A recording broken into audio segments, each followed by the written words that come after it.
Woo-wee! Dan Reynolds is apparently more sensitive than we all thought, and also he's kind of wrong. Let me explain why. And I'll also explain what exactly this has to do with academical stuff, like whose interpretation of a song matters most, the listener or the artist. Sounds boring, I know, but if you listen, trust me, it'll change your life forever. If your life is already really boring.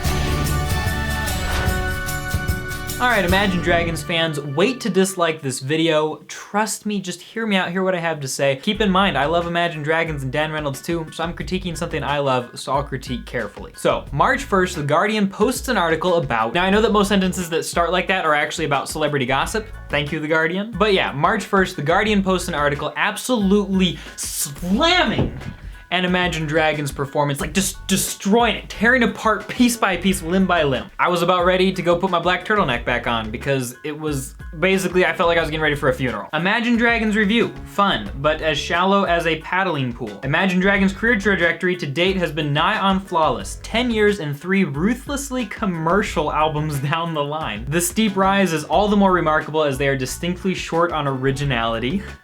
I Bet My Life is folky, Mumford & Sons style soft rock hokum with the depth and soul of a post-it note. It's the Imagine Dragons paradox. For a band who long to be deep, they are way more fun when they are charmingly shallow. Dang, these I like Imagine Dragons, but these roasts are like pretty funny actually when you think about it. Forgive my admiration of that article. I understand that some of you are still grieving for the erroneous falseness of it. And how nobody who dislikes our favorite artist can ever be right. Even in a teeny tiny way. Yeah, and even though it was kind of funny, there was still one line that Dan Reynolds particularly did not like at all. It wasn't being called as deep as a post-it note. He objected to this line. Reynolds talks of being diagnosed with severe depression years ago and fulsomely praises his therapist. And yet it is hard to believe that these glistening shells of songs are truly cathartic. Translation, how do such shallow songs help you with your depression? I read that and I was like, well, I wonder which song this is about. So I went to the place that everybody goes when they're wondering what their songs mean,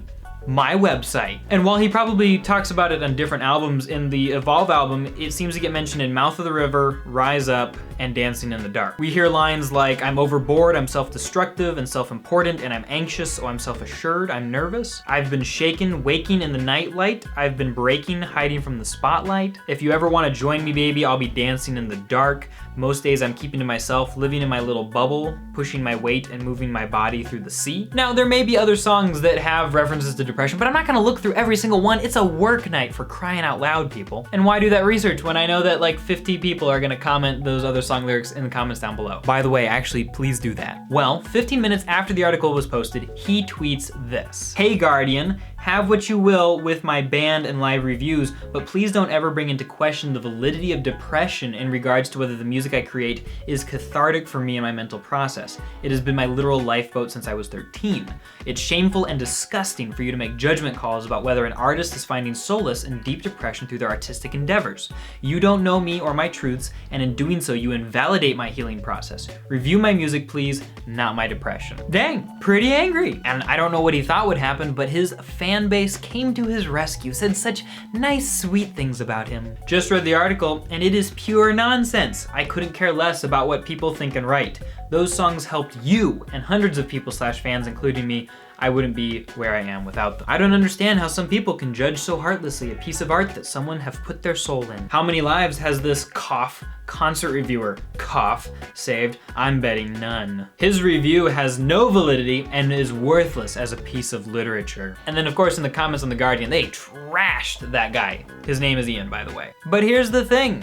I don't really like the way the reviewer handled it, but I also kind of disagree with Dan Reynolds here. Warning, I in no way invalidate his depression or his desire to work through it in any way he wants. Keep that in mind. But artists have a job. They express themselves and they hope that it'll help others. And critics have a job. They keep artists honest by critiquing them, and they help our lives to become better by pointing us towards good music and away from bad music. If we want to get a little philosophical about this, here's April. All right, guys, here's the real problem. Dan Reynolds is looking for this music critic to be nice to him. But being nice to music writers isn't a music critic's job. Their job is to be nice to music listeners. That's you. So the kindest thing that they could do for the music writers is just to say nice things about their song all the time. But the kindest thing they can do for music listeners is give their actual, honest opinion. If this music critic really believes that the lyrics of these songs aren't deep enough to help somebody through depression, the kindest thing he can do for his audience is tell them that. It's not the kindest thing he can do for Dan Reynolds, but it's possible that when Dan Reynolds uploaded that song and released it to the masses, he forfeited his right to have music critics be nice to him. Huh, I'm back. Wow, she was attractive. Now, since I'm obviously the kinder, gentler person in this marriage, that is usually not true. I will say that I think the critic might have been a little bit harsh, and he's gonna get all of the clicks he's ever dreamed about.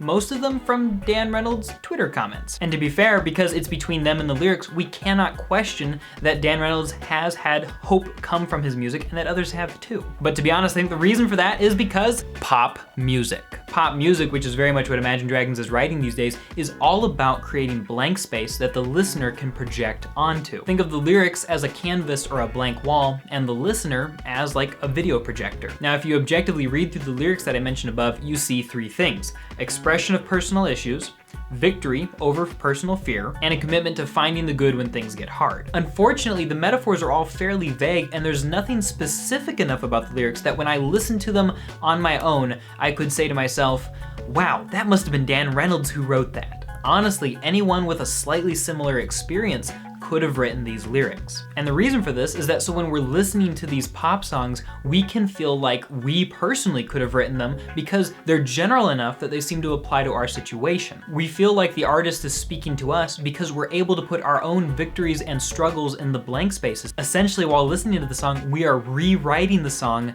to ourselves. And it would seem that Dan Reynolds, if he's pulled some hope and some peace from these songs, has been able to do the same things too. He's a listener of his own music. And even if he doesn't share much vulnerable personal detail, he still knows what inspired the songs. And that's where academia comes in, because academics ask the question, whose interpretation of a song is valid? And especially when the song is as vague as this, there's no question, both writer and listener are doing about half the work. Honestly, we should all get writer's credit for every crappy top 10 song out there. You're literally doing half of the work and rewriting that song as you listen. Seriously, next time you're listening to some stupid love song on the radio, take a mental picture of what you see, identify all of the specific details and everything, and then ask yourself, how many of those things did the artist mention and how many am I filling in the blank with? So Ian from The Guardian would be wrong, I think, to say that Dan Reynolds couldn't get some form of self-therapy from these songs, but he's also allowed to say that he's surprised it worked. Ian just doesn't understand how pop lyrics work. You really get out of them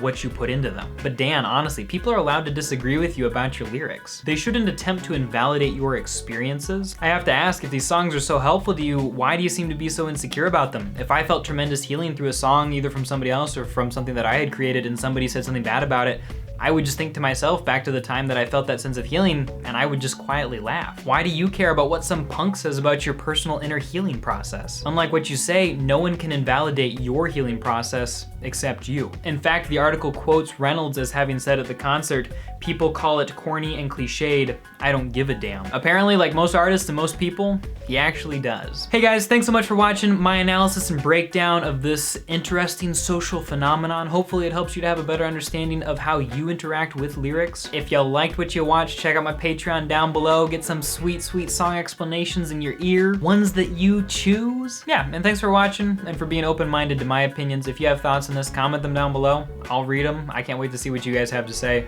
Talk to you next time.